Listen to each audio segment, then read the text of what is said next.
आज हम भगवत गीता के चौथे अध्याय के 10वें श्लोक की ओर पढ़ने का प्रयास करेंगे, जो कि इस प्रकार है। वीतराग भय क्रोध मन माया मनुपाश्रिता भवो ज्ञान तपाम पूताम मद मद्भावन मद्गताम। असक्ति, भय तथा क्रोध से मुक्त होकर मुझ में पूर्णता तन्मय होकर और मेरी शरण में आकर बहुत से व्यक्ति भूतकाल में मेरे ज्ञान से पवित्र हो चुके हैं। इन पर इस प्रकार मैं उन सबों ने मेरी प्रति दिव्य प्रेम को प्राप्त किया है। हरे कृष्णा। तो आगे जो रीडिंग करना चाहते हैं प्लीज हैंड रेस कीजिए।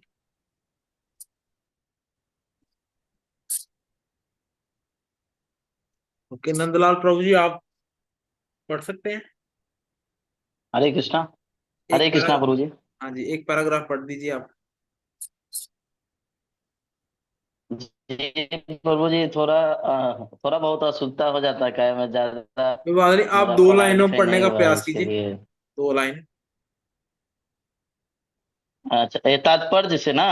हाँ जी, तात्पर्य से। ये तात्पर्य पढ़ना है। इतना पढ़ दीजिए। मैंने 2 लाइन को अंडरलाइन किया है। जैसे प्रभु जी, जैसे हरे कृष्णा जैसे प्रभु जी।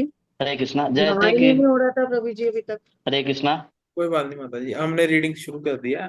जैसे कि पहले जैसे कि पहले कहा जा चुका है, विश्व विश्व में असक्त व्यक्ति के लिए परम सत्य के स्वरूप को समझ पाना अत्यंत कठिन है। सामान्यतः जो लोग देहा देहात्म बुद्धि में आसक्त होता है, वे भौतिकता में इतने लीन रहते हैं। हरे कृष्णा। हाँ जी, थैंक यू प्रभु जी। आगे भाविका हरे माता जी कृष्णा आप। प्रभु जी। हाँ जी, थैंक यू प्रभु जी। बहुत अच्छा प्रयास है आपका। भाविका माता जी आप पढ़िए यहाँ से। जी प्रभु। हरे कृष्णा प्रभु जी। दंडवत प्रणाम। हरे सामान्यतः जो लोग ध्यात्म बुद्धि में आसक्त होते हैं वे भौतिकवाद में इतने लीन रहते हैं कि उनके लिए ये समझ पाना असंभव सा है कि परमात्मा व्यक्ति भी हो सकता है। ऐसे भौतिकवादी व्यक्ति इसकी कल्पना तक नहीं कर पाते कि ऐसा भी दिव्य शरीर है जो नित्य तथा सच्चिदानंदमय है।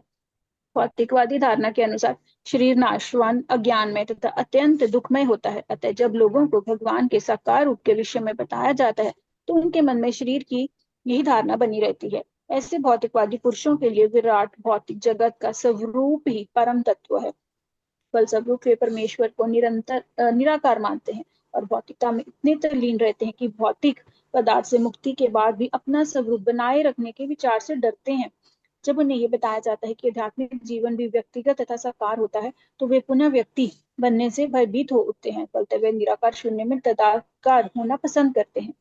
सामान्यतः वे जीवों की तुलना समुद्र के बुलबुलों से करते हैं जो टूटने पर समुद्र में ही लीन हो जाते हैं। पृथक व्यक्तित्व से रहित आध्यात्मिक जीवन की यह चरम सिद्धि है। यह जीवन की भयावह अवस्था है जो आध्यात्मिक जीवन के पूर्ण ज्ञान से रहित है।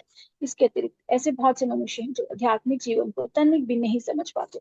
अनेक वादों तथा दार्शनिक चिंतन की विविध विसंगतियों से परेशान होकर वे ऊब उठते हैं या क्रुद्ध हो जाते हैं और मूर्खतावश ये निष्कर्ष निकालते हैं कि परम कारण जैसा कुछ नहीं है, अतः प्रत्येक वस्तु अंतर्गत व शून्य है।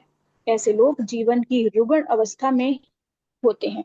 कुछ लोग भौतिकता में इतने आसक्त रहते हैं कि वे आध्यात्मिक जीवन की और कोई ध्यान नहीं देते और कुछ लोग तो निराशा वश सभी प्रकार के आध्यात्मिक चिंतनों से क्रुद्ध होकर प्रत्येक वस्तु पर अविश्वास करने लगते हैं। इस अंतिम कोटि के लोग किसी न किसी मादक वस्तु का सहारा लेते हैं और उनके मध्य विभ्रम को कभी कभी आध्यात्मिक दृष्टि मान किया जाता है। मनुष्य को भौतिक जगत के प्रति आसक्ति की तीनों अवस्थाओं से छुटकारा पाना होता है। यह है आध्यात्मिक जीवन की उपेक्षा, आध्यात्मिक साकार रूप का भय तथा जीवन की हताशा से उत्पन्न शून्यवाद की कल्पना। जीवन की इन तीन अवस्थाओं से छुटकारा पाने के लिए प्रामाणिक गुरु के निर्देशन में भगवान की शरण ग्रहण करना और भक्ति में जीवन के नियम तथा विधि विधानों का पालन करना आवश्यक है। भक्ति कृष्णा। में जीवन की हरे कृष्ण। थैंक यू माता जी। आगे अंशु कृष्ण प्रिय माता जी। हरे कृष्णा।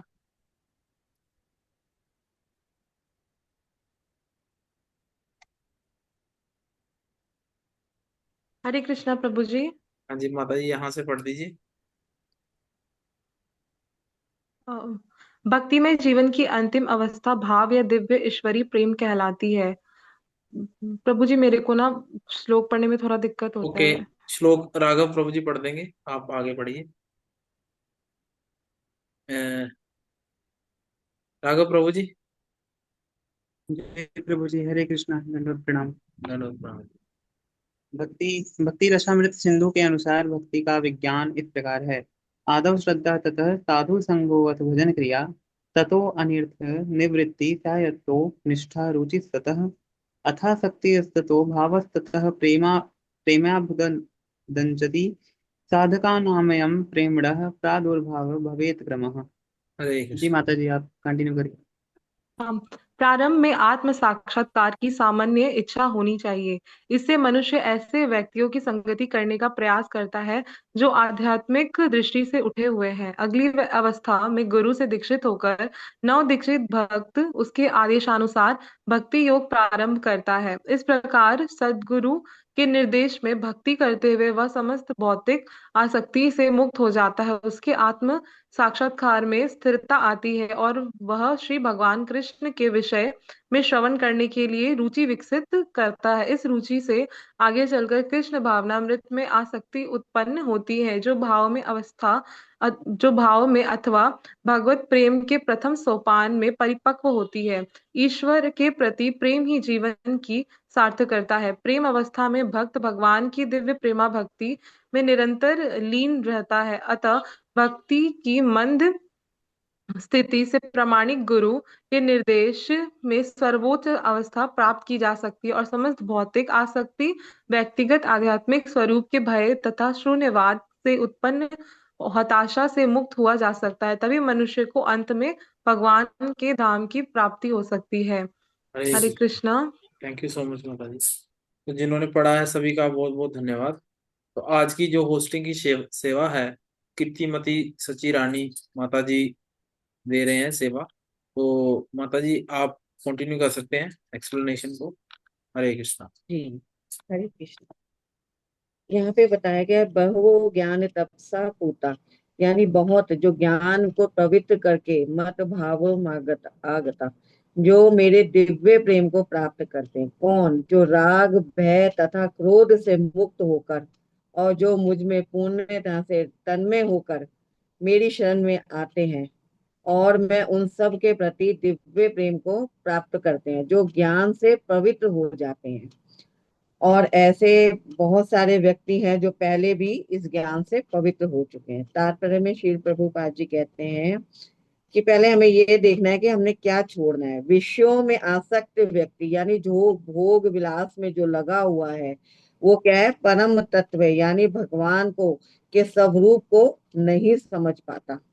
और जो सामान्य लोग जो हैं देहात्म बुद्धि से आसक्त होते हैं, जो मैं और मेरा में रहते हैं और अपने शरीर से और अपने शरीर के जो संबंध हैं उनसे आसक्त रहते हैं और इतने भौतिकवाद में लीन रहते हैं कि उन्हें समझ पाना बहुत मुश्किल है कि परमात्मा जो कृष्ण है वो एक व्यक्ति भी है और उनका जो शरीर है भौतिक शरीर भौतिकता से अलग है।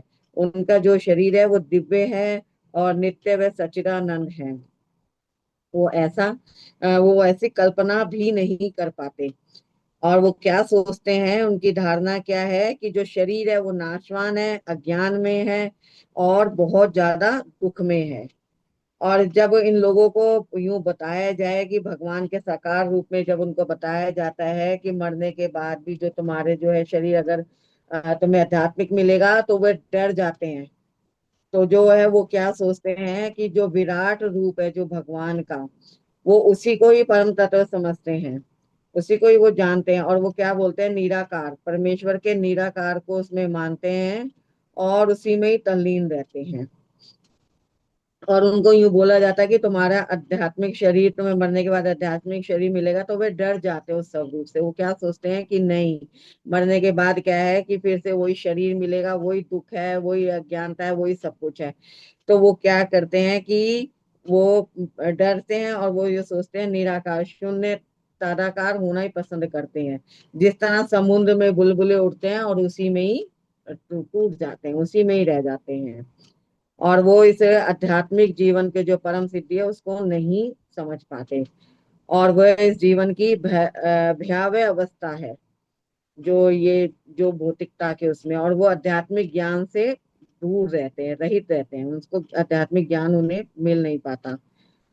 और और ऐसे बहुत से जो मनुष्य हैं, व्यक्ति हैं, जो आध्यात्मिक जीवन को समझ ही नहीं पाते हैं, और वो क्या करते हैं कि अनेक दार्शनिक चिंतन यानी तर्क वितर्क में लगे रहते हैं, और फिर जब वो परेशान हो जाते हैं, ऊब जाते हैं, तो उन्हें क्रोध आता है, और वह फिर क्या है, मूर्खता वश वह क्या निष्कर्ष निकालते हैं कि जो सब चीजें हैं वो शून्य है, जो सब चीजें शून्य है, कुछ भी नहीं है, सब चीजें शून्य है।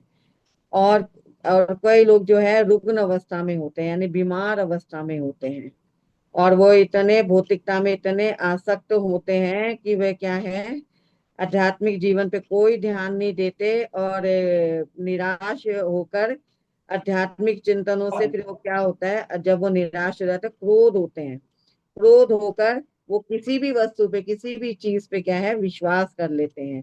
जैसे मादक वस्तुओं का सहारा लेते हैं, जैसे जो मादक वस्तु होते हैं, जैसे चिलम विलम होती है उसके ऊपर, और उनकी जो मति जो है भ्रमित हो जाती है, और वो आध्यात्मिक उससे क्या है, उसी को ही भगवान मान लेते हैं, और वो भौतिक जगत के प्रति आसक्त होते हैं, और इन तीन अवस्थाओं से छुटकारा पाना बहुत मुश्किल है। और उनसे अगर हमें भगवत धाम जाना है तो हमें इन तीनों चीजों को वो करना होगा, छोड़ना होगा। जैसे आध्यात्मिक जीवन की उपेक्षा, आध्यात्मिक साकार रूप का भय, तथा जीवन की हताश से उत्पन्न शून्यवाद की कल्पना। और जो इन तीनों अवस्थाओं से छुटकारा पा लेता है, वो कैसे पाएगा? गुरु के निर्देशन से। जो प्रमाणिक गुरु है उनकी शरण ग्रहण करेगा, तो भक्ति भक्ति में जीवन के जो विधि विधान है उनका पालन करना जरूरी है, तभी वह वो ये सब पा सकता है। और भक्ति में जीवन के अंतिम अवस्था में क्या होगा, उसे भाव या दिव्य ईश्वर का प्रेम प्राप्त होगा। और भक्ति रसामृत अमृत में क्या है, भक्ति रसामृत सिंधु में ये 9 अवस्थाएं बताई गई हैं, जैसे श्रद्धा, साधु संग, भजन क्रिया, आसक्ति, अनर्थ क्रिया, निष्ठा, रुचि, भाव, प्रेम। तो प्रारंभ में क्या है, आत्म साक्षात्कार की सामान्य इच्छा होनी चाहिए, और इससे क्या होगा, जो मनुष्य को है ऐसे व्यक्तियों की संगति करनी चाहिए जो आध्यात्मिक दृष्टि से ऊपर उठे हों, और अपने गुरु से दीक्षित होकर उनके आदेश अनुसार भक्ति प्रारंभ करनी चाहिए। इस प्रकार क्या है कि वो अपने गुरु गुरु के निर्देशन पे चलेंगे, तो क्या होगा, वो भौतिक आसक्ति से मुक्त हो जाएंगे, और उनके क्या है, आत्मा साक्षात्कार में स्थिरता आती है, इसमें निष्ठा बनी रहेगी, और वह श्री भगवान कृष्ण के विषय में फिर वह सुनना पसंद करेंगे, और उसमें रुचि विकसित करेंगे, और इस रुचि से आगे चलकर कृष्णा भावना अमृत में आसक्ति उत्पन्न होगी उन्हें, और जो भाव अथवा भगवत प्रेम के जो प्रथम सोपान में परिपक्व होंगे, और ईश्वर के प्रति प्रेम ही उनकी जीवन की सार्थकता है। और प्रेम अवस्था से ही फिर जब उन्हें जब उन्हें ये सब मिलेगा, दिव्य ज्ञान वगैरह, तो प्रेम अवस्था में भक्त क्या होगा, भगवान की दिव्य प्रेम भक्ति में निरंतर लीन रहेगा।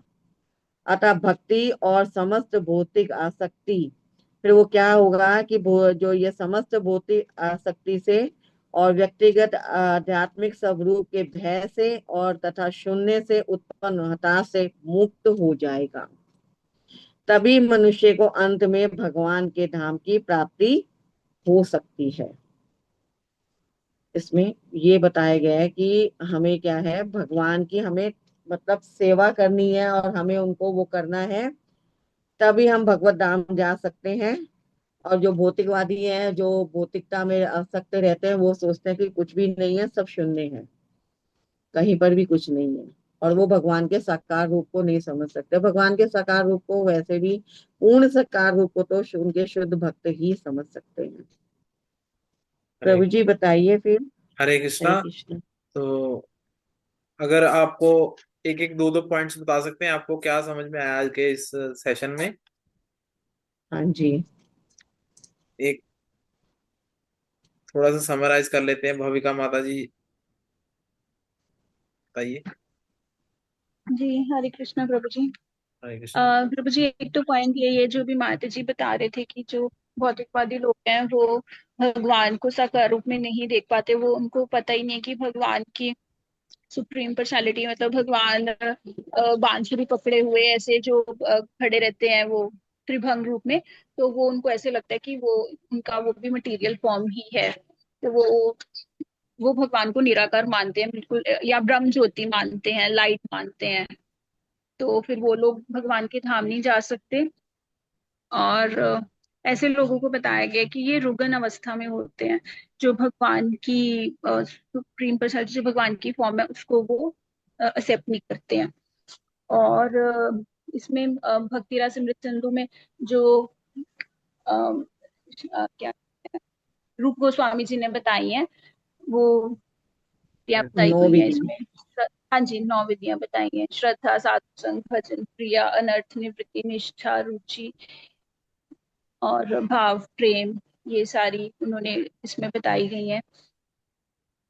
और हरे वो ये कि अगर भगवान के धाम आपको जाना है तो फिर आपको मतलब ये अगर आपको सारी विधियों विधियों ये मतलब इनसे निकल पाना ही मतलब हमें श्रद्धा आनी और फिर साधु संग, अगर हम ये सब चीजें करेंगे तो ही हम इन विधियों में आ पाएंगे और फिर ही भगवान के धाम जा पाएंगे। हरे। हरे कृष्ण जी, हरे। थैंक यू सो मच माता जी। हाँ जी, बहुत नंदलाल सुंदर प्रभु माता जी। जी, बहुत अच्छा। हाँ जी बहुत अच्छा बताया हरे आपने। कृष्णा हरे हाँ जी हरे प्रभु कृष्णा प्रभु जी। बताइए। प्रभु जी, हमको तो एक ही दो पॉइंट याद है। मतलब जो भौतिकवादी लोग रहते हैं वो बिल्कुल इस सब चीजों को शून्य मानते हैं। और वो लोग नहीं समझते हैं, सीधा समझते हैं कि आज अभी मनुष्य जीवन मिला है तो फिर मरेंगे, फिर मनुष्य जीवन मिलेगा। और बाकी सब हम्म, कुछ नहीं समझते हैं भौतिक भौतिक जीवन को। हरे कृष्णा। हाँ, हरे कृष्णा। बहुत अच्छा, बहुत सुंदर। अंशु हरे कृष्णा। कृष्ण प्रिय माता जी। जी थैंक यू हरे प्रभु। कृष्णा प्रभु जी। मतलब मैंने जो सुना माता जी ने जो बोला कि भक्त को हमेशा अपने गुरु से दीक्षा लेके उनके आदेशानुसार चलना चाहिए। और भगवान का शरीर जो है वो दिव्य है, वो सच्चिदानंद है। और जो लोग भगवान के साकार रूप को नहीं मानते वो उनके धाम भी नहीं जा सकते और वो भौतिक संसार में पड़े रह जाते हैं।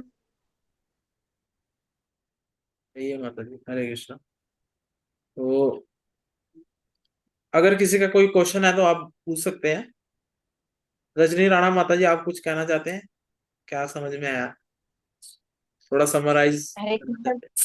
हाँ जी हरे हरे। कृष्ण प्रभु जी, एक्चुअली मैंने लेट क्लास ज्वाइन की, मैं बाहर थी तो अभी आई थी, बस आती ही मैंने की। तो इट्स ओके थोड़ा माता। ही सुना, इतना सुना ही नहीं है आज की क्लास में मैं। कोई बात नहीं। हरे कृष्णा। भाविका माता जी। प्रभु जी ये मुझे हम्म। पूछना था, आध्यात्मिक सकार रूप का भय और आध्यात्मिक जीवन की उपेक्षा, जिन 3 अवस्थाओं से छुटकारा पाना है ना, ये थोड़ा सा एक्सप्लेन कर दो, ये तीनों अवस्थाएं क्या हैं? माता जी हरे कृष्णा। जो जो आध्यात्मिक जीवन की जो अपेक्षा करते हैं, और जो ये उनको अगर मरने के बाद भौतिकवादों को अगर यूं बोला जाए कि तुम्हें एक साकार रूप मिलेगा, वहां पर तुम्हारे को एक मनुष्य का रूप मिलेगा, तो वो डर जाते हैं। वो डरते हैं, वो कहते हैं नहीं मुझे ये शरीर नहीं चाहिए। और मतलब वो यूं सोचते हैं कि जो ये शरीर है वो नाशवान है, अज्ञान में है, तो वो ऐसे उस चीजों से वो डरते हैं और दुख में है। मगर ऐसा नहीं है, भगवत धाम में तो ये सब चीजें नहीं है ऐसी। तो वो उस साकार वो जब ऐसा उनको बताते हैं तो वो इस चीज से वो होते हैं, और वो क्या सोचते हैं, जब वो अपने जीवन से हताश हो जाते हैं, और वो मतलब क्या है कि हर चीज को वो ये सोचते हैं कि शून्य है, कोई भी चीज नहीं है। मतलब वो इस तरह से जो है ये 3 अवस्थाओं में वो रहते हैं। और हमें इन 3 अवस्थाओं से अगर हमें बाहर छुटकारा पाना है तो हमें अपने प्रमाणिक गुरु की शरण लेनी पड़ेगी, जिससे वो हमारा मार्ग दर्शन करते हैं और वो हमें आगे बढ़ाते हैं। ये तीन हम अवस्थाओं से तभी निकल सकते हैं, क्योंकि हमारे गुरु ही हमारा मार्गदर्शन कर सकते हैं। यहाँ पर यही मतलब बताया गया है। ठीक है माता जी, वो थैंक यू डरते माता हैं। जी। जी माता जी। हरे कृष्णा। तो और किसी का कोई प्रश्न तो नहीं है? हरे कृष्णा प्रभु जी। हाँ जी, बोलिए प्रभु जी। हरे कृष्णा हरे कृष्ण। प्रभु जी। अपने होमवर्क बोले थे बनाने के लिए, तो नोटबुक पर बना करके भेजे, तो उसमें क्या सही है क्या गलत है, इसके लिए थोड़ा सा कंफ्यूजन है। हाँ जी। मैंने व्हाट्सएप पर हाँ जी, बलराम मिल गया। ग्रुप है ना, कृष्णा बलराम ग्रुप में डाल हाँ जी, दिया। हाँ जी। तो जी प्रभु जी, तो हमें तीन उसको भक्तों के, वेरीफाई कर दीजिए क्या उसमें। ठीक है, हमें तीन भक्तों के जी प्राप्त हुए थे प्रश्न उत्तर, जो हम डिस्कस करते हैं डेली क्लास में। उसके ऊपर राघव प्रभु जी ने क्वेश्चंस भेजे थे जी और जी सभी ने बहुत ही अच्छा उसको लिखने का प्रयास किया शॉर्ट में, जिससे सबको समझ भी आ जाए। और सबसे पहले भेजा भाविका माता जी ने, फिर सेकंड नंबर पे अंशु माता जी ने, और थर्ड नंबर पे नंदलाल प्रभु जी ने। तो ये तीनों भक्तों के हमें अभी जी। तक प्राप्त हुए हैं, जो कि इनको होमवर्क मिला था। तो एक बार इनके लिए भी हम हरे कृष्ण महामंत्र का उच्चारण करेंगे कि ये ऐसे ही और निष्ठा से आगे भक्ति में बढ़ते रहें। हरे कृष्णा कृष्णा कृष्णा हरे हरे हरे, कृष्णा कृष्णा कृष्णा हरे हरे हरे, हरे हरे राम राम राम राम राम, राम हरे हरे। राम राम हरे हरे। तो प्रभु जी ठीक थे सभी के प्रश्नों के उत्तर, उसमें कोई संशय नहीं है। वैसे तो ये ओपन बुक ही था कि आप बुक में से देख के भी इसका उत्तर लिख सकते हैं, कि थोड़ा रिवीजन हो जाएगी। तो बहुत ही हम्म। अच्छा प्रयास किया सभी ने। Thank you so much Kirtimati Sachi माता जी, आपका बहुमूल्य समय देने के लिए, क्लास में आने के लिए। थोड़ा लेट ज्वाइन हो पाए सभी, क्योंकि थोड़ा टेक्निकल इशू था, तो क्लास थोड़ी देर से हो पाई, उसके लिए मैं क्षमा चाहता हूँ। पर सभी ने बहुत ही अच्छे अटेंटिव वे से क्लास को सुना, और यही बहुत अच्छी बात है। और भी लोगों को मोटिवेट कीजिए कि भगवत गीता की जो सीरीज में आए और भगवत गीता को और डिटेल में समझ पाए। एक बार हम माता जी के लिए भी हरे कृष्ण महामंत्र का उच्चारण करेंगे। हरे कृष्णा हरे कृष्णा कृष्णा कृष्णा हरे कृष्णा हरे, कृष्णा कृष्णा हरे हरे, हरे राम हरे राम राम राम राम राम हरे हरे हरे। हरे। थैंक यू सो मच माता जी, बहुत ही अच्छी सेवा दे रहे हैं आप। Thank you so much. तो हम यहीं पे इस सेशन प्रभु को, पाद जी ने इतना अच्छा लिखा है प्रभु जी, इतना आनंद आता है कई बारी। हाँ जी, मतलब हम पढ़ते हैं सुनते हैं तो बहुत मतलब अच्छा लगता है। बिल्कुल। तो ये प्रभुपाद जी की मोटिवेशन है, जो हमें सभी को इकट्ठा किए हुए हैं, हम्म। इस्कॉन फैमिली को। बिल्कुल, और ये सबसे बड़ी सेवा है। आप सबको अपने आसपास सब लोगों को बोलना चाहिए और इस हाँ क्लास जी, में सबको ज्वाइन कराना चाहिए। और भी ये बिल्कुल आप सबकी भी सेवा है प्रभुपाद जी की तरफ से, कि सब क्लास ज्वाइन करें और सब आए और गीता को सुने। बिल्कुल सबको प्रयास करना चाहिए। सही बात है।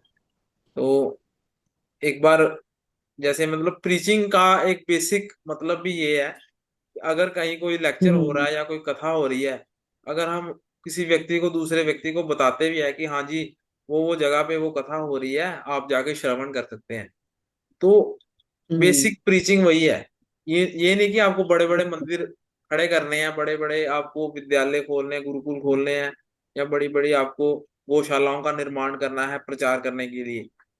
बल्कि ये भी एक तरह का प्रचार है, जिससे अगर आप किसी को हरि कथा से जोड़ते हैं, तो भगवान की वाणी से जोड़ते हैं, ये भी एक तरह का प्रचार है। तो भगवान उससे भी बहुत ये सबसे बड़ी सेटिस्फेक्शन, सेवा है। ये भी बहुत बड़ी सेवा है। जैसे भगवान कहते ही हैं कि मुझे वो भक्त अत्यंत प्रिय है, जो मेरे इस संदेश को औरों तक पहुंचाता है। तो आप भी भगवान के प्रिय भक्त बनिए। अ,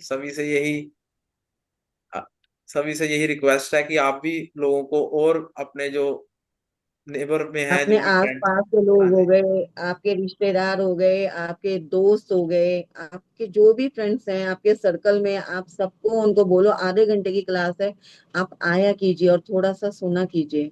बिल्कुल मतलब आनंद आएगा उन आपके थ्रू, वो भी इस चीज को सुनेंगे तो आपको भी उस चीज का फल मिलता है। ऐसी बात नहीं है। हम जब जोड़ते हैं तो प्रभुपाद जी का यही मिशन है। बिल्कुल।